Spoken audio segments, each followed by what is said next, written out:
ওসমান হাদিকে গুলি করে হত্যা চেষ্টার ঘটনায় মূল অভিযুক্ত ফয়সাল করিম মাসুদের বাবা হুমায়ুন কবিরকে আটক করেছে র‍্যাব।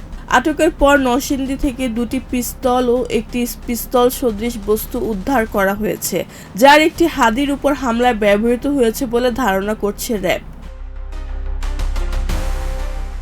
র‍্যাবের আইন ও গণমাধ্যম শাখার পরিচালক উইং কমান্ডার ১৬ ডিসেম্বর রাত ১২টার দিকে এসব তথ্য নিশ্চিত করেন। তিনি বলেন, ফয়সাল করিমের বাবা হুমায়ুন কবিরকে আটকের পাশাপাশি ফয়সালের মাকেও জিজ্ঞাসাবাদের জন্য র‍্যাব কার্যালয়ে আনা হয়েছে। এ বিষয়ে পরে বিস্তারিত জানানো হবে।